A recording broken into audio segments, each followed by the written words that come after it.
Dear friends and colleagues, a warm welcome from here in Brussels. My name is Petros Fassoulas, and I head the office of the European Movement International in the capital of Europe.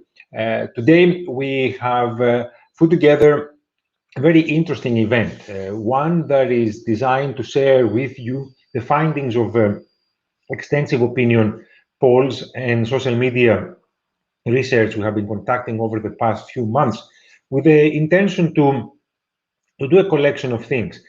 First of all, to understand the kind of conversations our fellow citizens are having on social media, then to measure their attitudes and their opinions on various things. But more importantly, is to use that knowledge to be able to understand our audience and craft our message to communicate with them about the merits of European integration, the benefits of a democratic system, freedom of speech, and many other things that we believe in here at the European movement and with our partners. And of course, to do that, we have worked with a lot of experts on the ground, various civil society organizations, and of course, members of the European Movement Network. Today, our focus will be on Poland, a very interesting case at the moment, where we will be using the knowledge that we have acquired from our research to discuss a little bit how best to engage wider audiences in Poland. And to do that, we have two speakers with us. First will be speaking to us Matthew MacWilliams.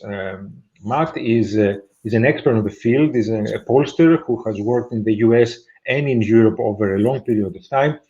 He's also a political campaigner and practitioner. He's an academic and author of many books, among other things, on authoritarianism and what are the drivers that lead people to that kind of predisposition.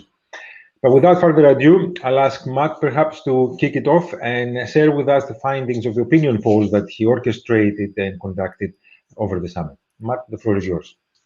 Thank you very much. I'm going to be sharing my screen. And you should be seeing it now. Thank you for joining today, and thank you for that kind introduction, Petros. In a very short period of time, I'm going to go through a lot of data. So please do not take notes. You will not be able to keep up. I just like you to listen and realize that this presentation is available for you anytime. So all the information in it's available to you. And just think about what I'm saying and get ready to ask some questions. So this is based on a survey of Poland, 900 sample completed in September. It is a strategic analysis. So I'm not going to go through point by point, poll question by poll question. What I'm trying to do is give you an overview and show how it all works together. And the first thing to really know about this is that this was not your typical poll. It certainly started out with basic demographics that are in almost every poll. But then it veered into things called worldviews, looking at 5 different worldviews and where people fit in Poland on the scales that come out of these hostile sexism. How hostile sexist are they? How many are not hostile sexist? Populism, authoritarianism, ideology, and then this thing called EU segmentation, which you're going to find is a really key part of how we can segment the Polish population. Why do we care about segmenting them? Because if we can segment them, then we can tailor communications to them.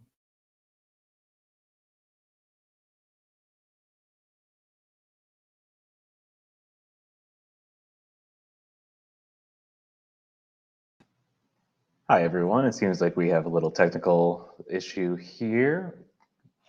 Let's get Petros back in here. Thank you, Alex. It seems our connection with Matt has been interrupted briefly. We will try to get him back on so we can continue with the presenting the data. Perhaps in the meantime, I can give a bit more context in the work we have been doing with regards to this. It all started in 2019, ahead of the European elections, when we actually ran 13 surveys in 13 member states across the EU.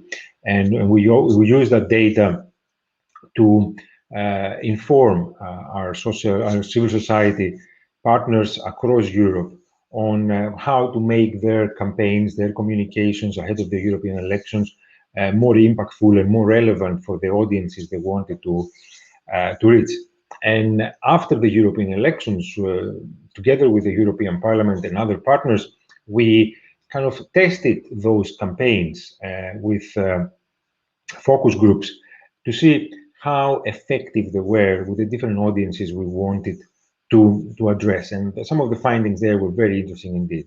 And this is the kind of the third stage in our project, where we now have come back and we are conducting a similar type of work, but in 8 countries this time.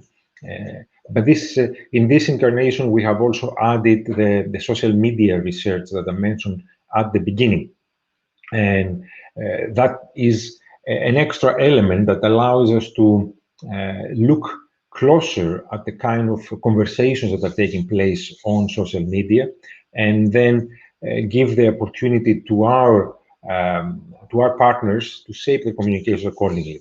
And perhaps while we're trying to get Matt back on, I can ask Maja Sawicka, who has been our partner in Poland, working with us and our partner organization Commons in doing that social media research.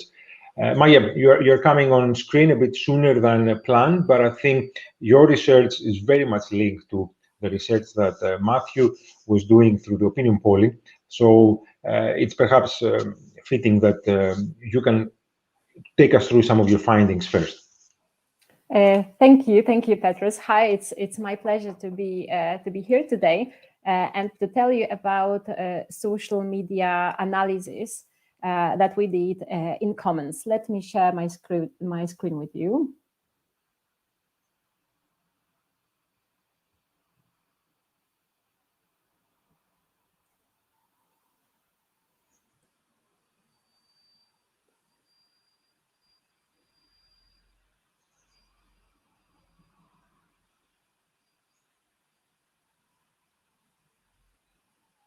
Okay, and you should see my slides now. Is that correct? That's right, Maya. Thank you. Perfect. So it's my pleasure to share some insights from the qualitative analysis that we did on social media conversations in Poland. This was done by country analysts, and I was the country analyst in Poland. The analysis we did aimed at unraveling seminal narratives in which EU is somehow elaborated in the social media conversations in the digital communication in the context of 3 key issues that we have chosen: democracy, future in general terms of what is coming next, but also future of the European Union as such, and recovery plan and its reception. I'm quite anxious to share with you the actual insights, the actual results of our study. So I will not take up too much time to talk about how the database was built. It's probably enough to say that it was built combining quantitative and qualitative methods, and that the final stage of analysis, the qualitative analysis, covered 500 posts that we coded and analyzed the respective codings. The thing that is important is that we obtained the data from Facebook, which is still a leading social media platform in Poland in terms of active users. YouTube is slightly ahead of that, but Facebook is the community-centered platform that's so popular in Poland. So there is a very strong rationale in choosing Facebook as this field of research. Let's start with a very quick glance at our key findings. In the narratives which discuss democracy, the EU is framed quite divergently by conservative and progressive actors as either a threat to Polish traditional values, ways of living and culture, or, on the contrary, as a source of civilizing cultural influence. The narratives about future are predominantly negative. They are negative because they employ threat as basis for communication. One of the issues that was of high interest to us, that is climate change, is a highly polarized issue, as it is used in current political struggles in Poland. Probably Matt will tell something more about these political orientations in Polish society. What's important to us is that these issues are involved in these political struggles, climate change, but also Poland's presence in the European Union as such. Progressive actors play to some extent with the threat of Poland's exit of the EU, of Polexit, to demonstrate that Poland's economic development is at stake. But, as I will try to demonstrate, this is a short-sighted strategy, as it on one hand overuses this negative emotional stimuli, and on the other, as conversations revolving around recovery plan show, it allows the conservative and in fact anti-European actors and narratives to appropriate positive emotions such as feelings of success and hopes for prosperous futures, not the bleak future. This all happens in a very important context. This happens in the context of the European Union's relative invisibility for citizens, the lack of clearly articulated awareness of the European Union's crucial contribution to Poland's well-being. So European Union is transparent in the way that it's not visible for Polish citizens. Its contribution is not that visible. And now let's take a more in-depth look at these insights.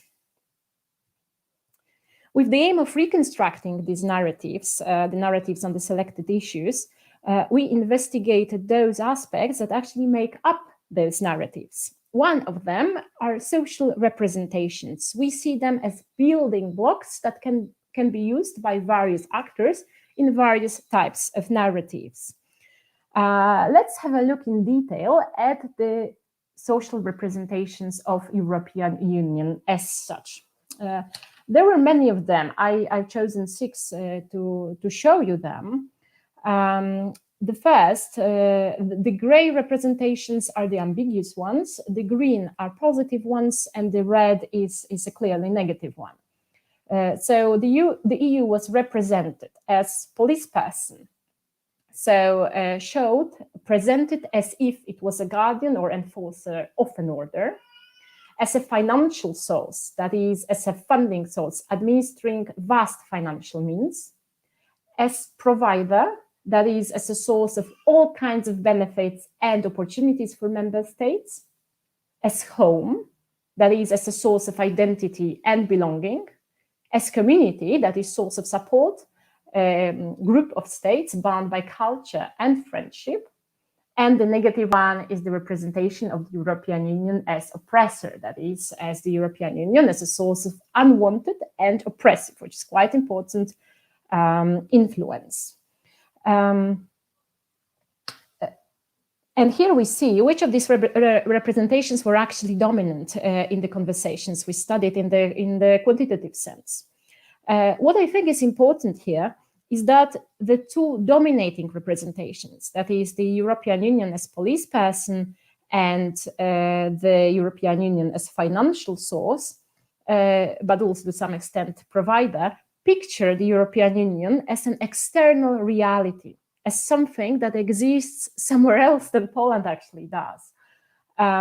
Representations which convey the idea of belonging, that is, Poland being part and parcel of the EU, the internal perspective, are much less diffused representations of the EU as home and community. So the one thing that we should consider quite seriously is that these dominant representations of European Union are those that show it as external reality for Poland. In the next step, we look on how European Union is framed in the digital conversations we listen to. The key finding is that by conservative actors, it is framed as a source of hostile external pressure, and progressive actors as a source of positive external pressure. That is the only alternative, the last resort for Poland's citizens against authoritarian state apparatus. And here in this Sankey diagram, we show a little bit in more detail the co-occurrence of frames. This diagram shows, well, that there is a general consensus in terms of one frame and one object. So basically, there is the consensus that European founding constitutes an opportunity for development. However, other actors or objects connected with the European Union, such as institutions, European culture and European values, and also European legislation, that is regulations and laws, are placed in divergent frames, either as unjustified influence on Polish values, culture, or legal regulations, or as quite the opposite, as a source of positive civilizing influence. The analysis of what is framed and how it is framed reveals the whole array of devising issues connected with the European Union. There is only one unifying issue, as we saw. I'll talk about that in a second. But as far as the divisive issues are concerned, I think that in general, the lines of divisions we see here are quite coherent.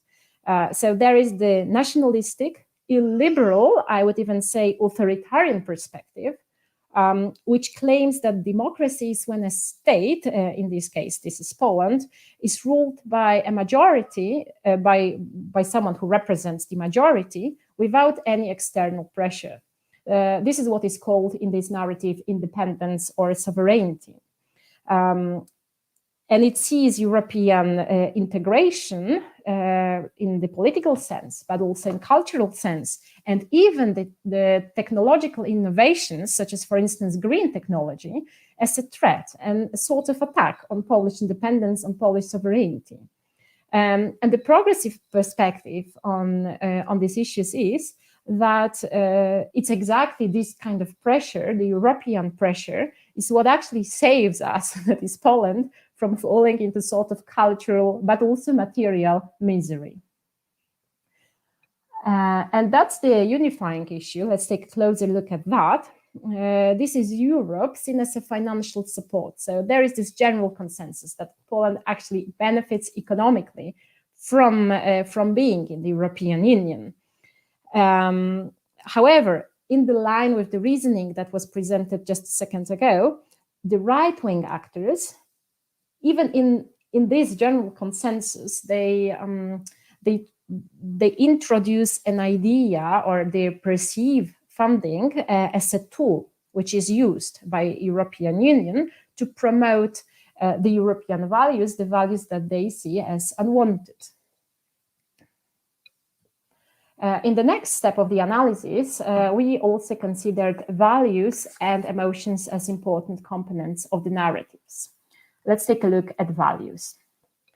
Values which stand up, which are clearly noticeable, I would call materialistic. They are sort of survival values. That is basically economic development is something which is advocated by both progressive and conservative actors. Next group of values which stand out are democratic values. However, we should not forget when we look at that, and we should not be prematurely happy with what we see, because when conservative actors argue for democracy, what they actually argue for is this conception of democracy that we have seen in the division, in these different perceptions of divisive issues. So they often have in mind the illiberal version of democracy.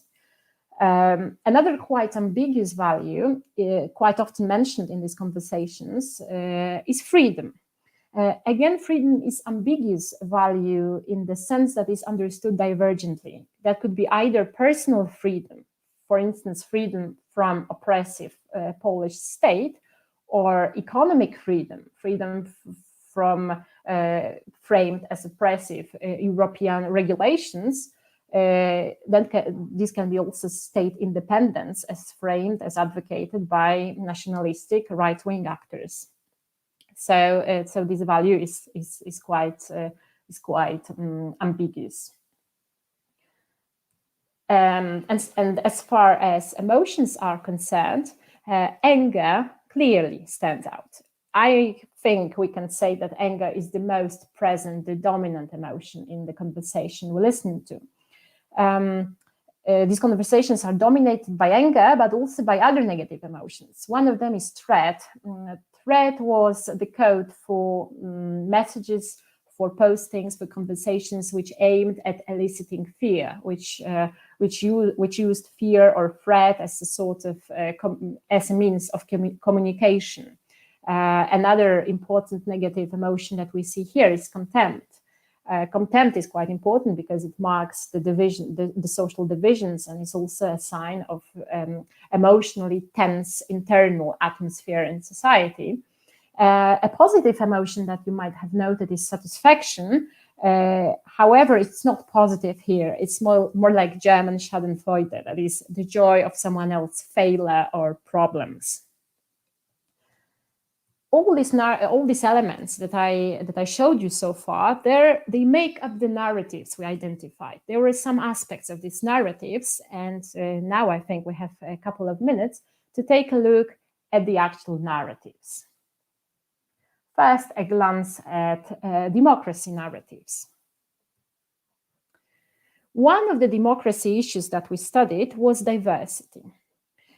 Conservative and progressive narratives clash over this issue. This issue reveals how divergent they are, because one of them sees it in terms of individual freedom, the other in terms of European Union's cultural domination, an attempt driven by European Union to cancel the traditional way of living in Polish society. Next element of this narrative is the perception of democracy as such. The visions which clash here are on the one side, the perception of Poland, that's the vision advocated by progressive actors, as an authoritarian regime. In this narrative, the European Union is pictured as last resort for Polish citizens who are oppressed by their own state, and they cannot have no trust in courts or the law, the legal system in Poland. On the other, there is a very self-assured narrative of right-wing actors that Polish state is perfectly democratic because the ruling party does what majority wants, and the European Union pressures should be seen as a sign of hostility towards Poland, a sort of ungrounded, in a way, ungrounded hostility. Especially that this narrative claims that Polish right-wing actors are not actually anti-European actors. They are not against the EU. On the contrary, it is the conservative Poland that represents the actual Christian European values. Thus, this narrative concludes a better European Union is possible, an economy and market, and not culture-oriented or centered union. And I would say, that's why we put that in featured content, I would say that this narrative should be seen as really alarming because it conveys anti-European message, which is dressed as pro-European one. So it conveys nationalistic, xenophobic sentiment along with an articulation of an alternative vision of the European Union. European Union, which acts as a funding institution and a common market, but not as source of values. And the picture here shows Polish Prime Minister, because in his communication, in the official communication of Polish government, this narrative is quite clearly articulated. Let's take a look at future narratives now. The issue of European funding reveals the clash that we already know. Progressive actors advocate for both economic and cultural European Union-led modernization of Poland, the conservative for funding but no strings attached. When the future of the European Union is discussed in these narratives, none of the visions is positive. Progressive actors call for attention to what the government does, presenting it as a series of steps that will ultimately lead towards Pole exit. And conservative actors claim that the European Union's attempt to control the condition of democracy in member states will ultimately lead to disintegration of the European Union as such. So what progressive actors say is that probably the European Union will be there, but without Poland. What the conservative actors say is that if European Union continues to treat Poland that way, it will disintegrate completely. And this is, again, a featured content of a very pro-European narrative, of the progressive one, which graphically shows how much Poland has benefited from the European Union. And it is about future that, in the sense, it shows what can happen to Poland if Poland draws back from the European Union. So this is an attempt to emphasize the Union's contribution to Poland's modernization, because we see comparisons of the same places in the same city, Łódź in central Poland, before accession to European Union and after that. So it is featured content because on the one hand, it draws attention to risks connected with discussing Polexit in a very specific way. And on the second, it fights against this invisibility of European Union, which I mentioned at the very beginning. And the last issue is the recovery plan. When recovery plan is discussed, two emotions clash. Progressive actors elicit fear in their pro-European audiences, showing that the recovery plan is in fact a new Marshall Plan. And this induces strong and very effectively loaded connotations in Polish people, because it connotes with being blocked behind the Iron Curtain for decades or even generations to come. So that's a very fear-loaded message that's embedded in here. Conservative actors, on the contrary, present a narrative of success. So the narrative says that Poland manages very well and we can, but don't have to take the European money because the financial benefits and the cultural losses must be very carefully balanced before Poland says yes to the recovery plan. And again, featured content. Well, this is partly funny and partly scary message of progressive actors, which points to the fact that belonging to the European Union means further modernization of Poland, but withdrawing for it, backwardness. And this is also a sort of joke on this unique Polish-Hungarian relationship in opposition to the European Union as such. And now to conclude, a couple recommendations, few points of recommendations. So it seems that the key problem derives from the fact that European Union is hardly visible for some parts of Polish society. And this is very ably exploited by conservative actors, including, unfortunately, Polish government, who aim to further erase the European Union's contributions in Poland. This graphic is not an evidence because it was not included in our original database, but it's a perfect illustration. It advertises the recovery fund as financial sources distributed to Polish people by the Polish government. So the caption mentions the amount of money, astronomical, very vast amount of money, and it says it's Poland that counts. And I think you see quite well that European Union is actually nowhere to be seen, because these colors are also Polish colors. There is only a shadow of European stars at the very background of this graphic, but this is only a shadow. And that's how this communication looks like. What to do about that? I think that the main point is to clearly communicate how much Poland benefits economically from the participation in the European Union. However, this contribution should be rather framed as social material and not only economic in the sense of amount of money that Poland gets, because it's short-sighted in the sense that in future Poland will also have to contribute to European budget.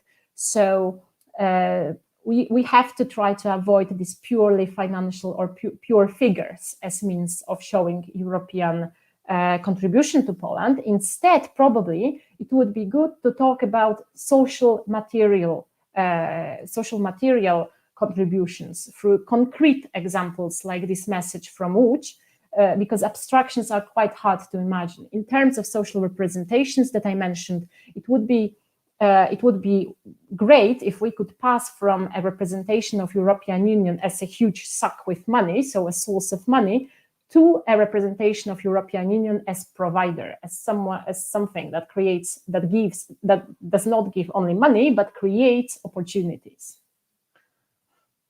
Another problem that we diagnosed is that the European Union is not widely discussed in social media conversations. It's not a theme, so to say. This was a very difficult problem we have to tackle when we started to construct the database. And when European Union is discussed, the conversations are highly politicized.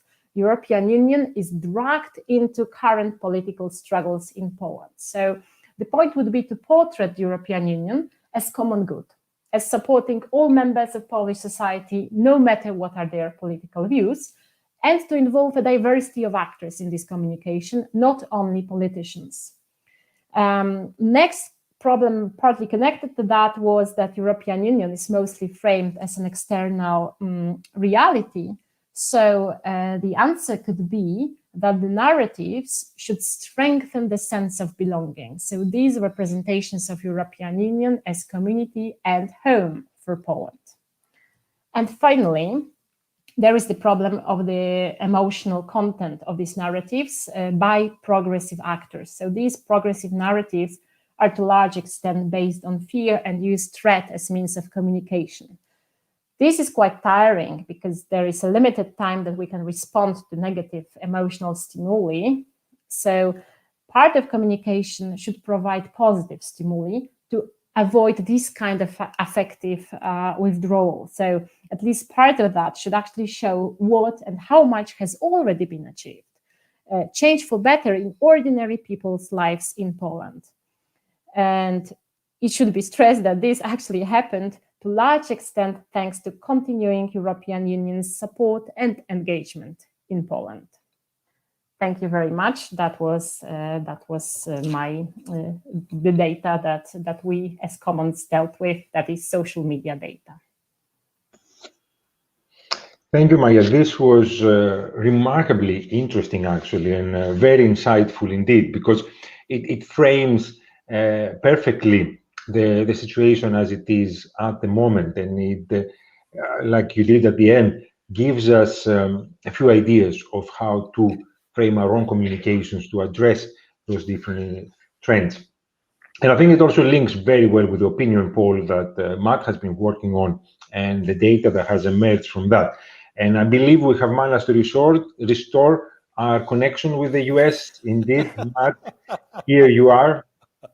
I'm sorry for that. Oh, no, not Maya. I'm sorry. It went out of order and you had to be ready to go. Fine. I missed most of it because I went through 45 slides before I realized that I was only talking to myself. So we have you back, so perhaps we can maybe start from the beginning again. We'll see if the internet gremlins allow us to do that. Here we go.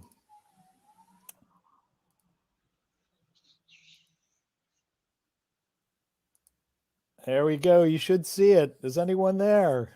Yes, Oh, good. Coming through well. Coming through well. Great. Okay, so again, thank you. And I think you probably heard me. Please don't take notes. Just listen. All of this will be available for you. So let's get right to it. This is a report of the survey results from Poland done in September, out of the field in September, about 900 sample points. This is a strategic analysis. I'm not going to go question by question. I'm trying to give you the context to learn how to communicate better in Poland and who you're talking to and who you need to talk to. I think you saw this slide. The poll starts with demography, as most polls do, but then it goes into a different place than most polls that you've seen and hear about on the news or have consumed before. It goes and looks at worldviews. And these worldviews are how people view the world, and the sieve through which, or the filter through which, they see issues, actions, policy. So hostile sexism, populism, authoritarianism, ideology, and this thing called EU segmentation, which we're about to learn a lot more about. And not to steal the thunder of the presentation, but the EU segmentation that we are using here is very, very powerful, especially when it's combined with authoritarianism. You're saying, what is that? You're going to learn in a sec. What else does the poll look at? It looks at basic values, pride in being Polish, social cohesion, how you feel about democracy, tolerance, order, traditions, whole range of values that very few polls really get into. And then it gets to the place where most polls start, and those are issues. How do people feel about immigration? How do they feel about climate change? How do they feel about choice and women's rights? The things that you all deal with every day, LGBTQ issues, how do they feel about it? Well, we know that there's a lot of debate on that in Poland. These issues get filtered through all these other worldviews, values, and demography, and allows us to really get a very granular understanding of people in Poland. And that granular understanding is important because we can apply it to communications. And there's one other thing we add in this poll that you don't see many other places, and that's reverse engineering questions. You're going to say, what are those? Well, many of your colleagues offered 14 questions. These are questions that allow us to bridge the poll to communications very directly using internet tools. So these are questions you hardly ever see in a poll. There were 14 of them. 6 of them really sort Poland well in terms of Polish civil society and Polish people well in terms of communications. So those reverse engineering questions are just questions that allow us to bridge from all this data to communications better. So the key in this presentation, I'm going to present a lot of data, but I'm going to sum it up into a segmentation and targeting that you can use today when you walk out the door, and framing and messaging that you can use today when this is over in your communications. The focus of the framing and messaging is EU, European Union, support, but you can also use it for support for civil society issues, no matter what that issue is. It can be choice, it could be LGBTQ, human rights, immigration, you name it, you can use it. So that's the key. We've got to go through some data to get there. So first, I love polling. I love asking questions. So I want to ask you 4 questions, everyone on the phone or I'm getting this presentation. And these are yes or no questions that say yes or no in your brain. First question: a democratic political system is a very good or fairly good way of governing my country. Yes or no? Second question: democracy is preferable to any other kind of government. Yes or no? And these questions, or versions of them, were asked of the people in the poll, just so you know. So you're replicating what they did. Next question, and watch how this is worded. Army rule is a bad or very bad way of governing my country. Yes or no? Notice it's reversed. The question's reversed. That's so that we avoid bias in the answers. So army rule is a bad or very bad way of governing my country. My answer would be, yeah, army rule is a bad way of governing my country. And the last question: having a strong leader who does not have to bother with parliament or elections is a bad or very bad way of governing my country. Strong leader, doesn't bother with parliament or elections, bad or very bad way of governing my country, yes or no? Now, if you said yes to all 4 of these questions, you are a consistent supporter of democracy. And I would wager a bet, and I don't bet often, but I would wager a bet that most of the people on this call or on this receiving this presentation said yes to all 4 of those questions. and that our number is probably 75 to 80, 85%. That's typical to people who care about civil society and work on the issues that we all work on.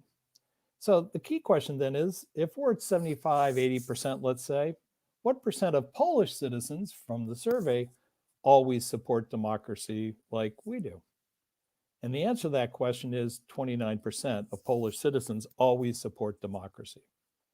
And what you see here is a gigantic gap between who we are and what our worldviews are. I mean, we're all people, but our worldviews, which is supportive of democracy and liberal democracy and civil society, and Polish citizens as a whole, is almost a 50, probably close to a 50 percentage point difference.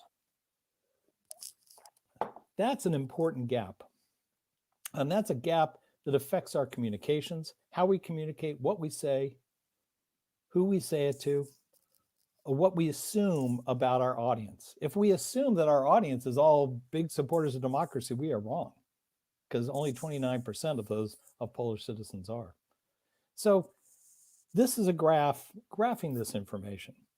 And you're going to see a lot of graphs like this throughout the rest of this presentation.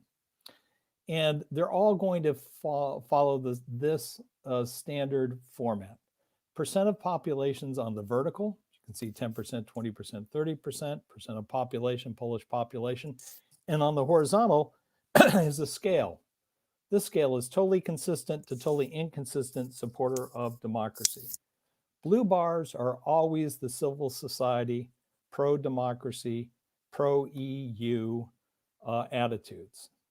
Yellow is in the middle or heading towards the orange, and red, which is illiberal democracy supporters.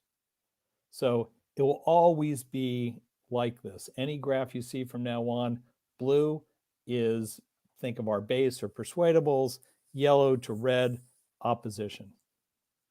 And as you can see, there's the inconsistent bar. Who are those people? Where did they fall out? Well, they fell out on this question. Having a strong leader who doesn't have to bother with parliament or national elections is a good way to govern Poland. Most people said, no, most people would be for a strong leader who doesn't have to bother with parliament or national elections. That's where most of the people went from being totally consistent to inconsistent supporters of democracy. That was the question. So how does this compare to other European countries? Well, this is 2019 data and 13 European countries. And you can see Denmark to Germany is above 50% are total consistent supporters of democracy. Spain to Estonia is 30 to 43% of the population in those countries consistently support democracy. And Poland, Hungary, and Bulgaria were in the third cohort. And at that time, in 2019, only 19% of Poland tested as a consistent supporter of democracy. And it's gone up 10 points in between. It's the only country that we've tested where consistent support of democracy has gone up. What's gone down? Support for the strong leader who doesn't have to bother with parliament or national elections. That means that yellow bar was a lot higher in earlier polls, and the blue bar, the totally consistent, was a lot lower. So there's been real progress there. Many other things we've looked at in Poland, many other values and worldviews are stable. This one, not. This one, a marked movement towards consistent support for democracy, which is very positive, 2019 to 2021. So who supports democracy and who's inconsistent supporter of democracy? And what we're doing is taking worldviews and demography and mapping it on top of this support for democracy set of bars that we have. And what we find, it's very straightforward. These are regression analysis, so they're statistically significant. It's the only time I'm going to say that. We have not authoritarians, not hostile sexists, populists, very important, never attend church, higher educational attainment, and older are more likely to be totally consistent supporters of democracy. They're in that 29% bar, are much more likely to be. all their opposites, authoritarians, etc., are more likely to be inconsistent supporters of democracy. And one of the key groups there is younger folks. We do see this in every country, that the younger you are, the less likely you are to be a consistent supporter of democracy. And that's a real problem for democracy. All right, well, that's kind of interesting. And one of the most important things here is that this can help us with communications, but watch the populist as we go through this presentation. The populists are sometimes with the authoritarians, sometimes they're not. And they're people who are very important to us in terms of winning support for issues we care about.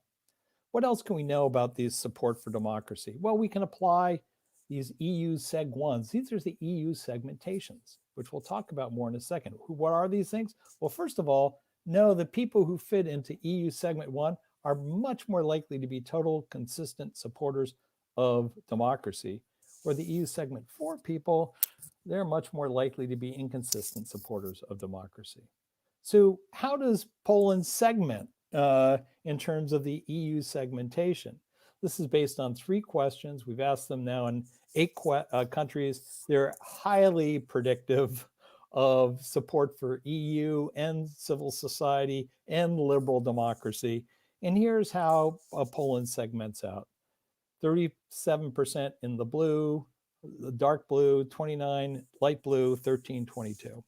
And remember what I said earlier, the blue bars represent civil society support bars, yellow and red, those are the opposition.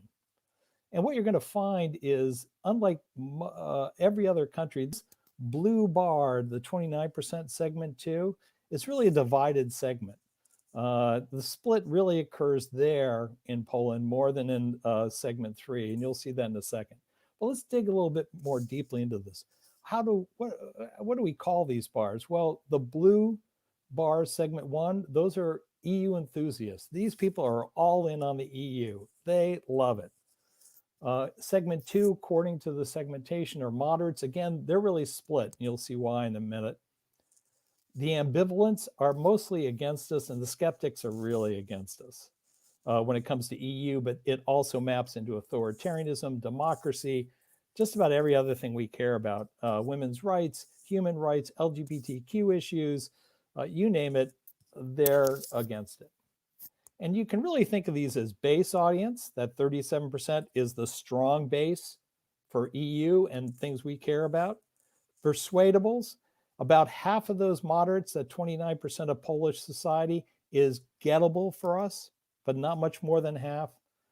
The ambivalents, their opposition, if we are lucky, we'd pick up 1 out of every 4 of them. And the skeptics, you can just forget about the skeptics.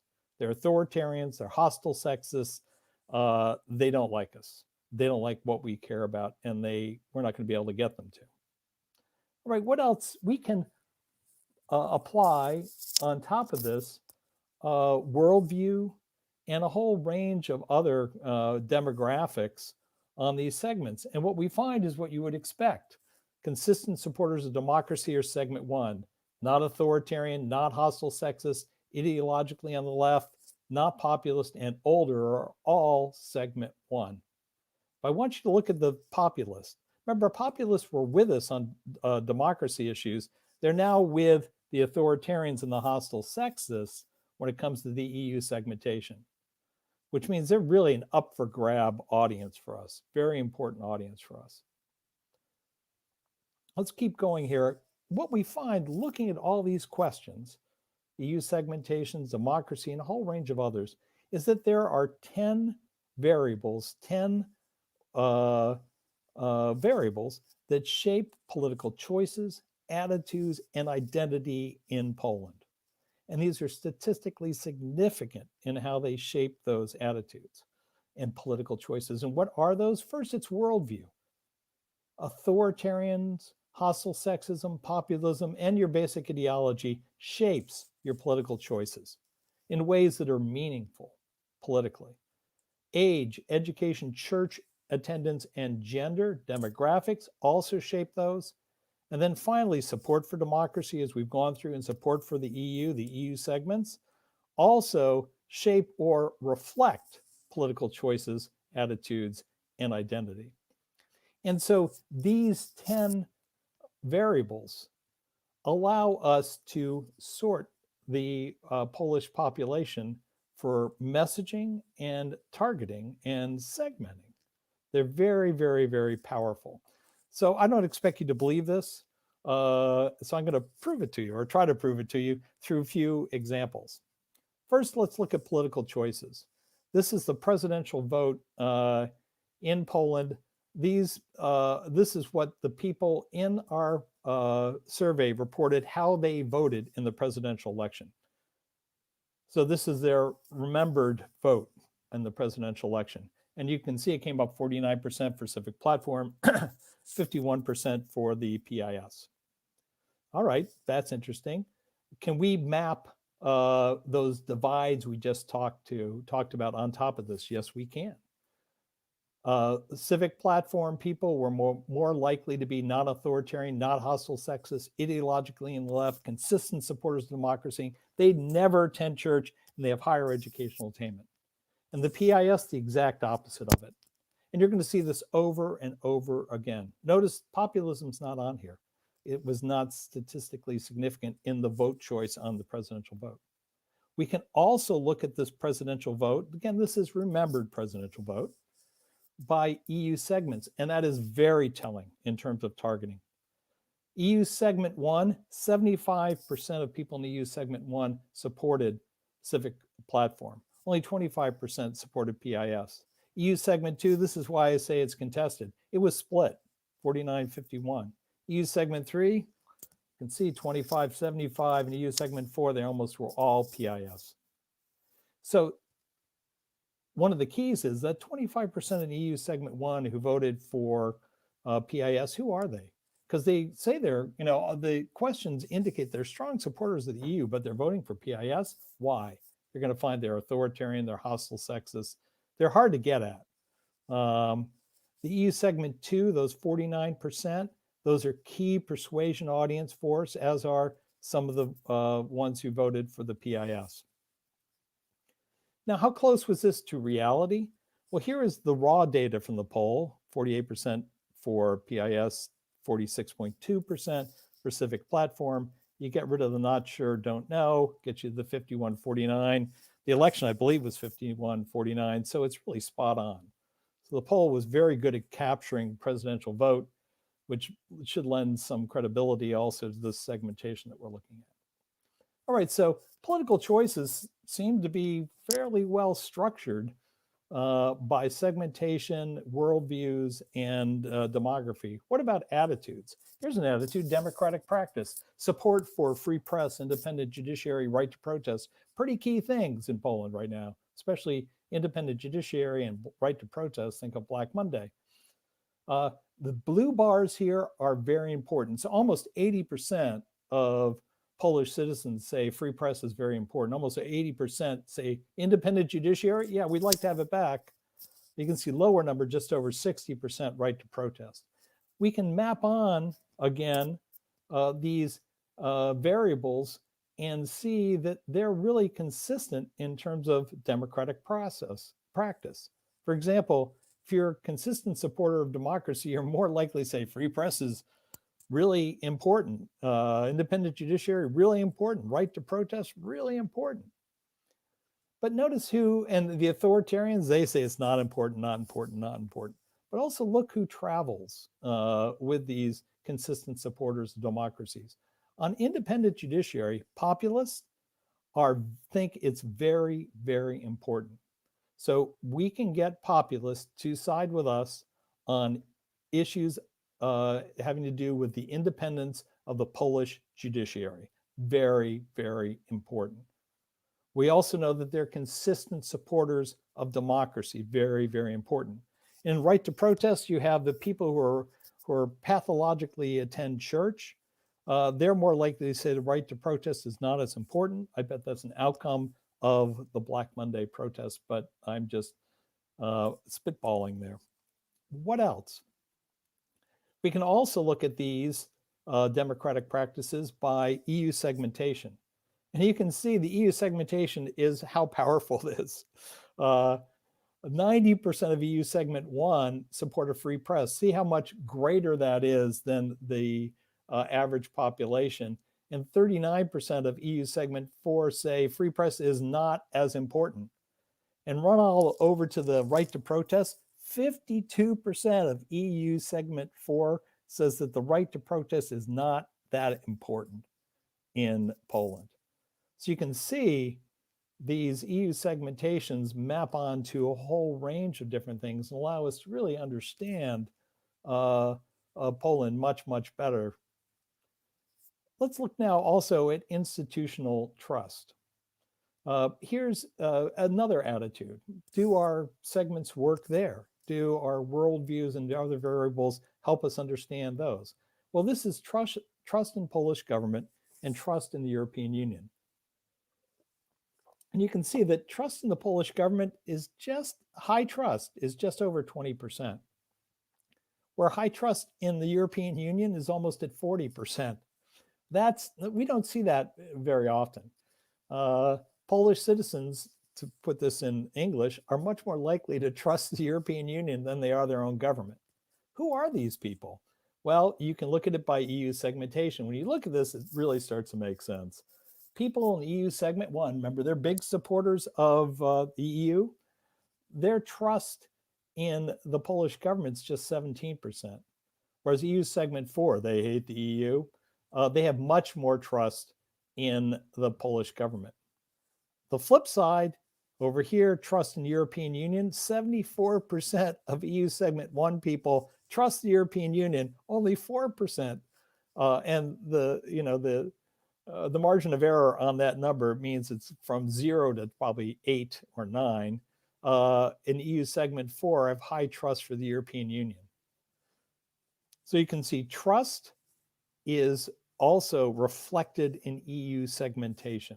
Trust of national government, trust of European Union. Attitudes to change are also reflected in the EU segmentation. And I could put in authoritarianism, hostile sexism. I could go over those same variables. I'm not going to do that because it would take hours to get through this. But just realize that when EU segmentation is showing differences, so is authoritarianism, hostile sexism, populism, and others. So attitudes to change. 52% of polls, this is pretty even, 52-48, 52% say Poland's better off if it's open to changes regarding traditions. 48% say, oh, we'll be better off in Poland if we stick to traditions. Look at the difference here between the EU segmentation. 72% of EU segment 1 says, hey, we got to be open to changes regarding traditions. 75% say, hey, we got to stick to traditions of EU segment 4. That's a gigantic polarization, a gigantic divide in Polish society. We can look at change another way too. We can look at it this way. And the question is there a contradiction here? The first question we already talked about, 52-48, 52% saying open to changes regarding traditions. The next question is a little bit different look at change. And the first 56% say it's too risky to support political parties with radical ideas for change, where 44% of polls chose electing political parties with radical ideas is how we get real change. Is there a contradiction here? And you would look at it and say, yeah, there's a contradiction. There's a problem with the poll here, but here's how you can explain it. First of all, you can explain it by looking at EU segmentations. And we saw that big divide on the first question. There's a significant divide also on the second question. EU segment 1 is more likely to say, you know, when it comes to parties with radical ideas for change, that's too risky for Poland. Whereas EU segment 4 says, hey, we want radical ideas. That's how we get real change. But how do we explain that still? Well, here's how you explain it. EU segment 1, those are people who are strong supporters of the EU and civil society, are open to changing traditions, but not change based on radical ideas and change that takes us back to the past. They do not want to return to the past. They want change for the future.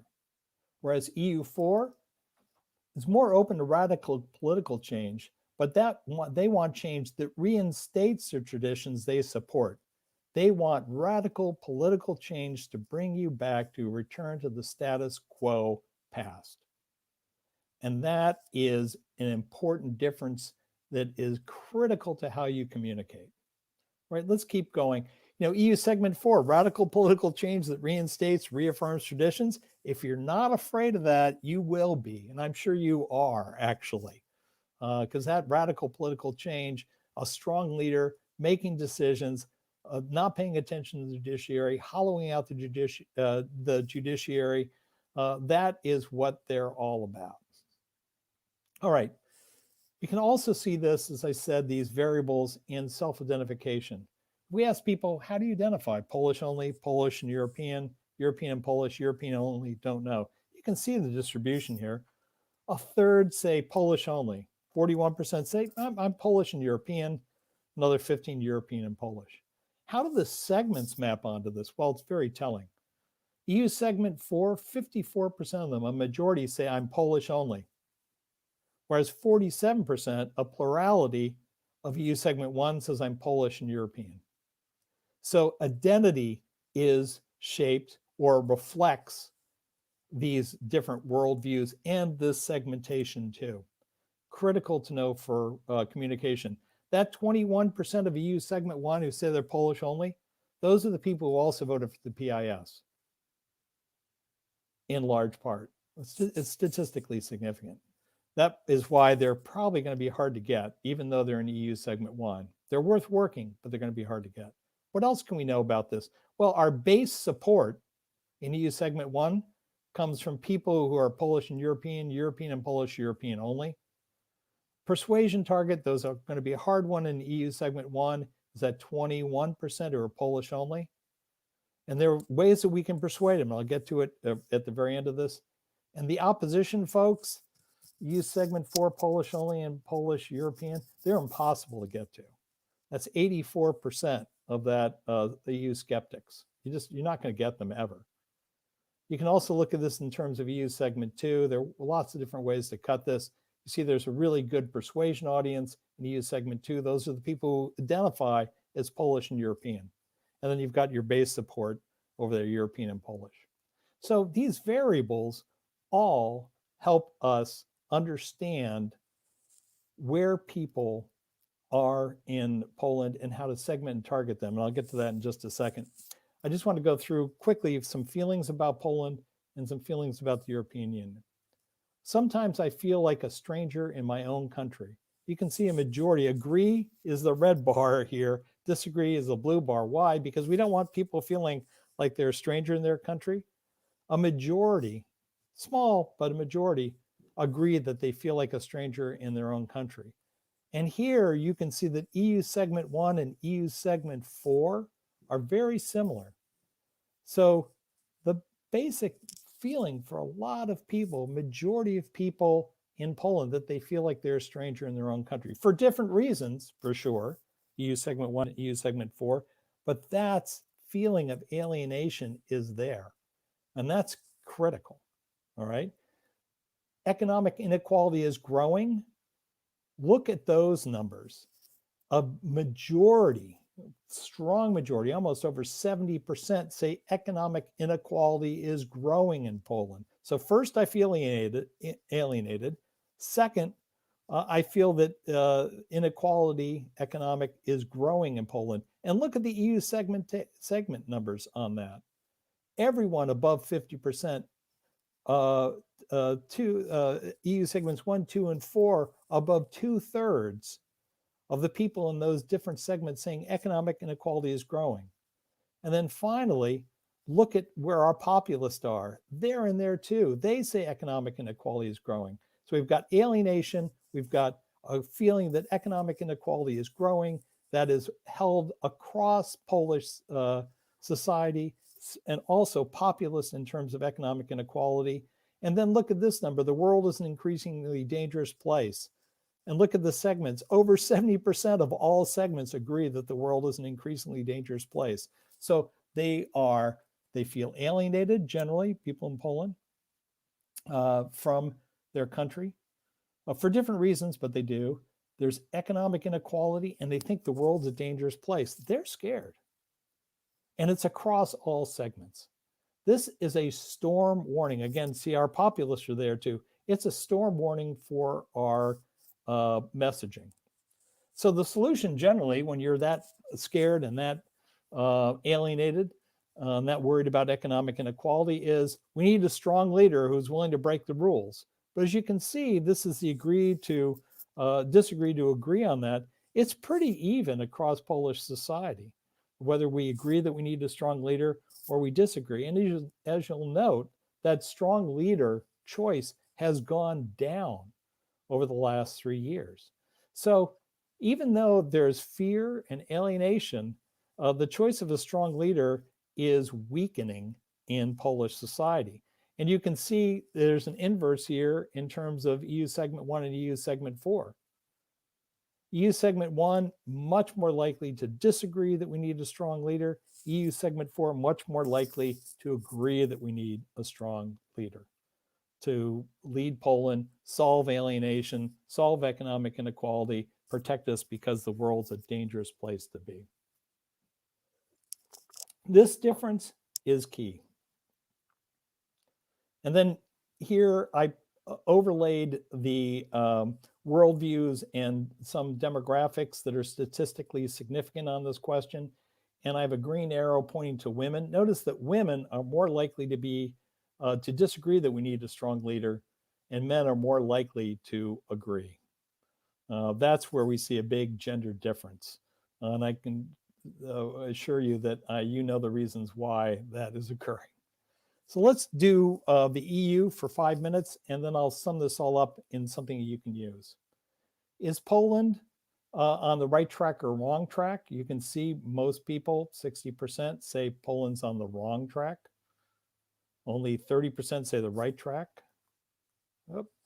In terms of the European Union, a little bit higher percentage say the EU is on the right track, lower percentage say the EU is on the wrong track.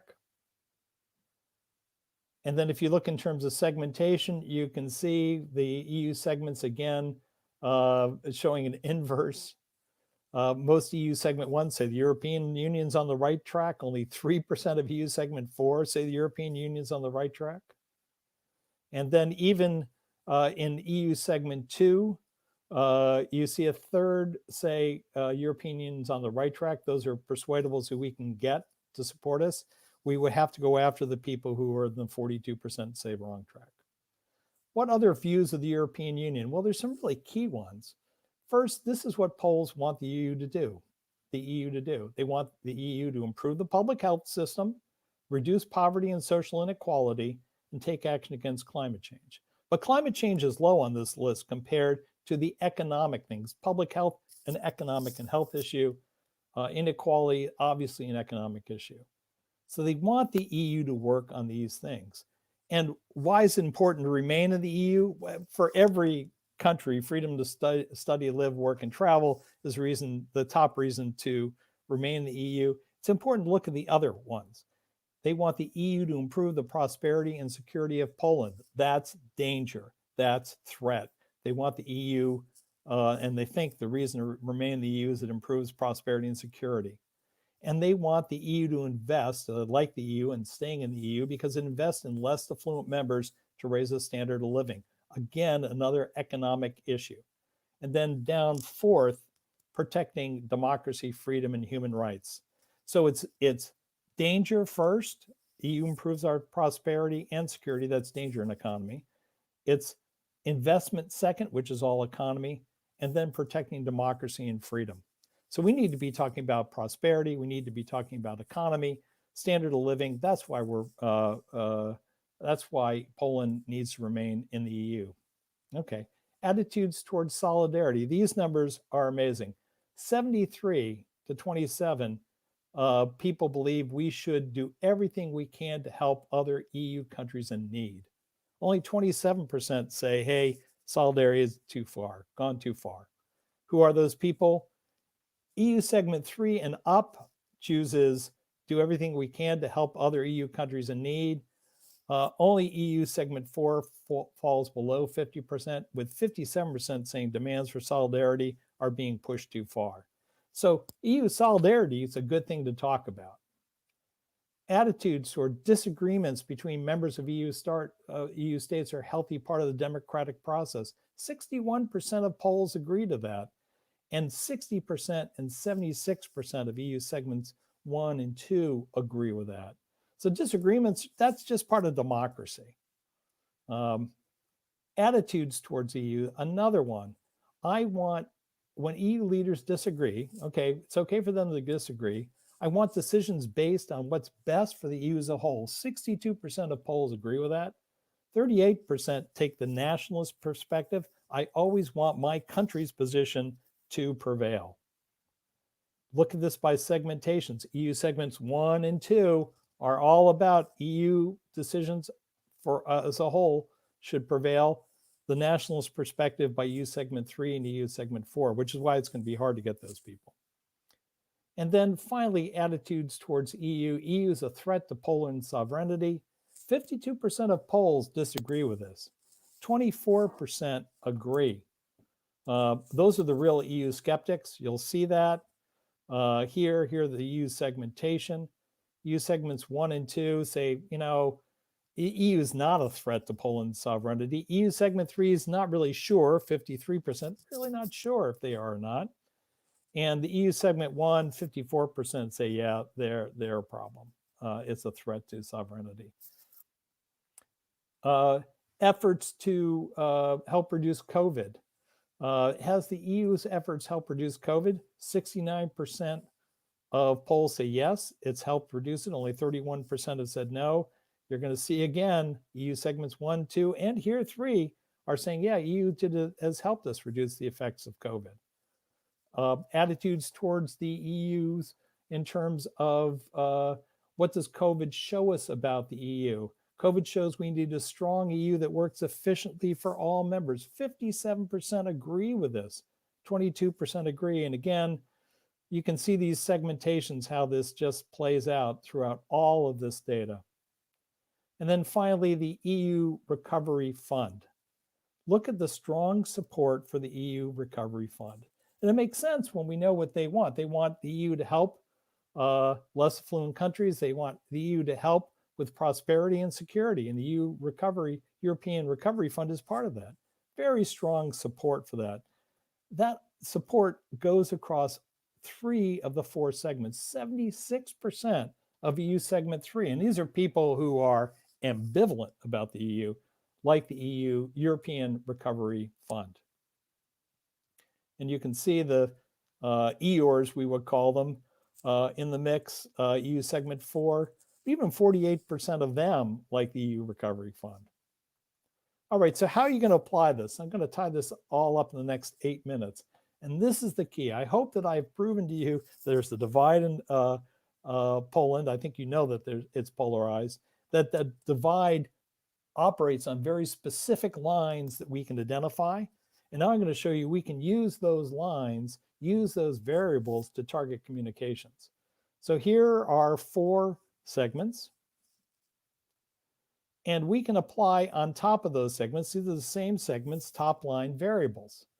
So we know that EU segment 1 supporters and many EU segment 2 are consistent supporters of democracies or more likely to support democracy. They're not authoritarians, they're not hostile sexists, they're ideologically on the left. And we know also the populists really go back and forth across this segmentation. So we can take these top line variables and we can find authoritarians, we can find hostile sexists, and we can find supporters of democracy online on Facebook, for example, or Instagram today, right? But that's not all. We have demographics too. We know that higher educational attainment, older when it comes to consistency with democracy, younger when it comes to climate change and the presidential vote for civic platform, women and those who never attend church are more likely to be in our base or persuadables, whereas their exact opposite in terms of demographics aren't. Again, we can apply this online along with the top line variables. We can add identity. People who consider themselves to be Polish and European are going to be much more likely in EU segment 1. Polish only, they're EU segment 3 or 4 mostly. And they're going to be hard for us to win over. There's 21% of them that are in EU segment 1. And there, if we picked up 1 out of every 4 of them, we would be lucky. They're worth going after, but it's going to be hard. What else? Attitudes and concerns. All of these things on these charts you can take and apply to targeting, certainly on Facebook and Instagram right away. But party choice, democracy, climate, women's rights, gay rights, immigration, all of these issues, attitudes, and concerns are reflected in the EU segments. What does that mean? Well, let's focus on one, climate. Climate change, serious problem. I can find those people by pulling up Greenpeace members or people who are interested in Poland. Younger people especially, they're going to be EU segment 1 or EU segment 2. Climate change, not as much a problem. They're going to be in EU segment 3, EU segment 4. So you can use all of these to target your advertising, your communications, your messaging in Poland. And you can add in those reverse engineering questions. And here are the 6 that worked. And they're going to make absolute sense to you. But there are 8 that didn't work, which would have made absolute sense to you too. These are the ones that work. If you like military parades, you are EU segment 4. If you don't own a gun, you're EU segment 1. If you own a gun, you're EU segment 4. If you like the bike to work, you're EU segment 1 or 2. If you think the Smolensk tragedy was caused by bad weather, you're EU segment 1 or 2. I think that's obvious. If you think gender studies is science, you're EU segment 1 or 2. And if you support gay teachers in the classrooms, you're EU segment 1 or 2. So you can use all those different variables to target EU segments 1, and especially in the EU segment 2. We need to pick up 1 out of every 2 of those people. We know it's split. You can use these to burrow in and really figure out who those people are. I'm going to skip over this to get to frame because I'm late. So that was the target segmentation and targeting. How do we frame? What are you saying to these people? Well, I know you want to talk about your issue, but how do you situate your issue? What do you put it in? What's the vessel that carries it? Well, first, the identity. It always has to be Polish first, European second. You can't talk about Europe first, Europe first. You have to do Polish first, European second, together, stronger. The emotions, hope for a better future. Hope is the key here. Remember, there's a real fear of danger. It's got to be about hope. There has to be great pride in Poland in your communications. I saw one pro-EU march that had about 50% Polish flags, 50% EU flags. The perception of people in focus groups were there need to be more Polish flags there. They didn't mind the EU flags, but they wanted more Polish flags. You got to show pride, and you can do it with a flag. You have to be future oriented. And this gets to the change question, open to change regarding traditions to build a stronger future for Poland. This is not radical change, and it's not change that takes us back to the status quo, the patriarchy. And the goal is key, a future where economic inequality is lessened, security of Poland is protected and enhanced, and democracy too, okay? But you lead with economic inequality, lessen the economic issues. You lead with security, and democracy follows with that. That's part of it. But you've got to lead with these other things. And this comes right back from the EU's place. They want, in the green, the EU to improve the public health system, to reduce poverty and social inequality, to improve the prosperity and security of Poland, and to invest in less affluent members to raise the standard of living. And democracy and climate change are secondary. Not that they aren't important with key groups, especially climate change with younger, but they are still secondary. So how do you apply and use this today? You talk about strength and EU solidarity, not going it alone, going it together. Poland and EU, not EU and Poland. It's going to make Poland economically stronger, make Poland more secure, economic growth can help resolve economic inequality. And with the base audience, you can talk about protecting and promoting democracy. And there are direct benefits. Polls think, majority of them, EU segment 3, 1, and 2, the European Recovery Fund is good for Poland. It's going to help us recover faster economically and promote economic social equality. And they realize that COVID-19 efforts helped reduce effects. It wasn't perfect. If you say it's perfect, forget about it, but it helped. And the EU response to COVID, the solidarity in the response, the working together in that response, again, it wasn't perfect, but it's an example of why the EU is important. But you have to acknowledge through all this, EU is not perfect. It's a work in progress. With our base audiences, yes, it promotes and protects democracy. That's key. We have to do that. Democracy is under assault in Poland right now. But we have these other things too that it does that are really important to us, and that's economics and others. So that's the presentation. I am more than happy to take questions. I know we're short on time, but also after you get the presentation, happy to get back on and talk it through with any group of people who want to. Thank you, Petros.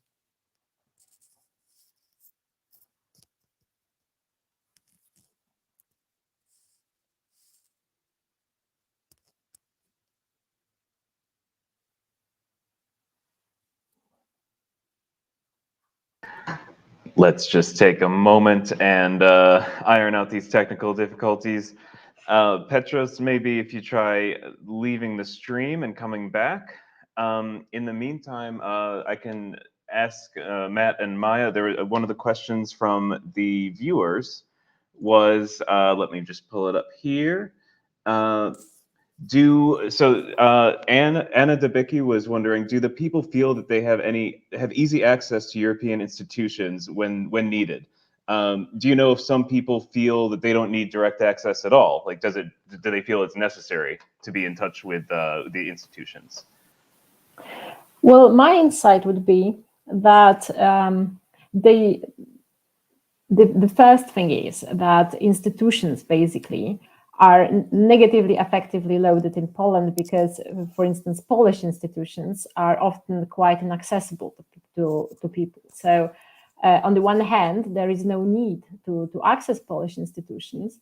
And on the other hand, I think they are to a large extent absent from ordinary people's lives. So yeah, I think there should be more accessible, but in the first place, they should be more noticeable. So European Union should communicate the presence of its institutions in the member states in the first place. That would be my answer.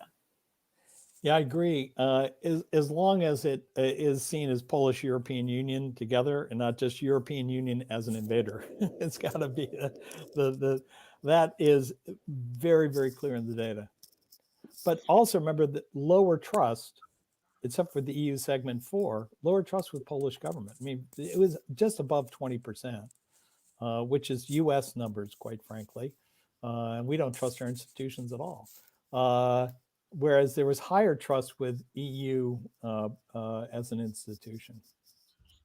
But probably as an institution in opposition to Polish government, because as you have also shown us in your presentation, there is a link that people who especially distrust current Polish government, they are more pro-European. So there is, in a way, I don't know if that's the effect that's in the long term beneficial for European Union, but it started to be perceived as a sort of alternative for national institutions. For instance, the European legal institutions are this last resort or alternative for state-appropriated Polish legal institutions. Yeah, and from the data, the populists who are key audience to win over here. I mean, the authoritarians, forget about it. But the populists, independent judiciary, really important to them. I mean, it just stuck right out. And so that fight over the independence of the judiciary is really key to them. And that's where you can actually have a discussion with them about the EU protecting democracy.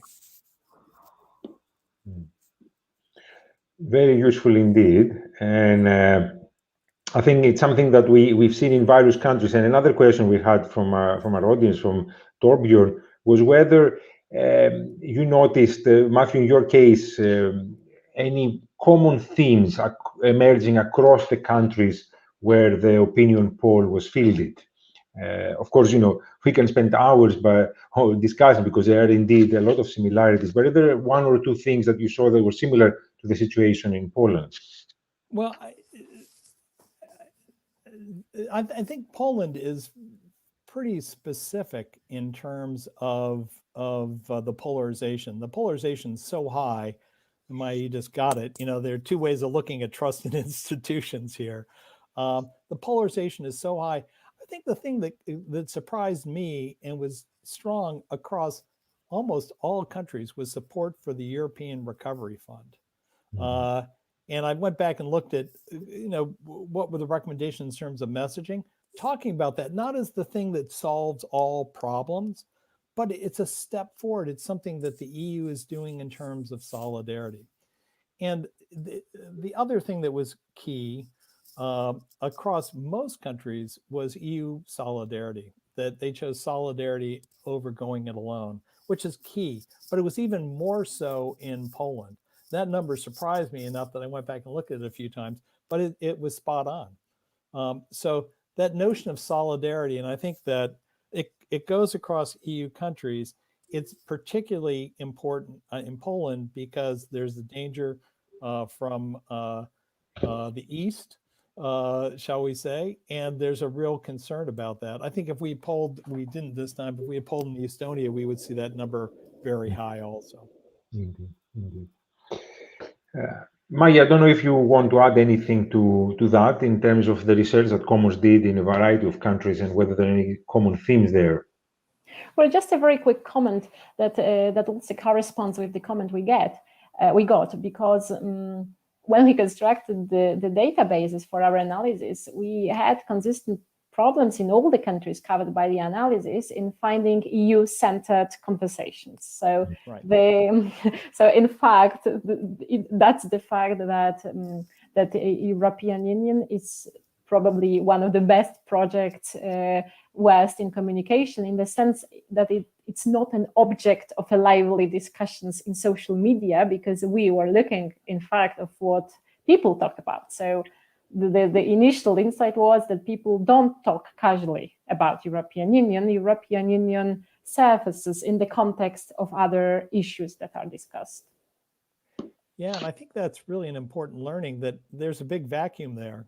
No one is on social media or online pushing forth discussions of what the European Union is doing well. When there's a vacuum, it can get filled, and it usually does by the opposition. Which is to a large extent why we're here and why we're doing this work. Both the European movement, but all those that have been supporting this work, including you, Matt, and Maya, are contributing in that effort to fill the social space, the social media space, with much more positive narratives and messages about not the European Union as such only, but the idea of democracy, of multilateralism, cooperation, solidarity, all the values also that the European project is built on. I have the feeling we are taking more of your time than we had promised we would. It's always the case that you get more than you bargained for, but it has been remarkably beneficial to have you both here. Sure. Thank you very much indeed. The project's intention isn't just to produce this data and put it on a shelf. We want to use it and engage our partners in spreading the word. Shortly, we will be uploading quite a lot of that data on our dedicated website, listentoeurope.info. So we encourage you to keep an eye.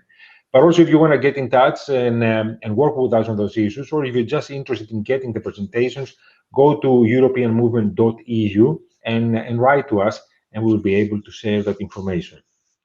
But please watch the space, and we look forward to working with all of you for the promotion of democracy and European cooperation. In the meantime, best wishes for a lovely weekend. See you soon.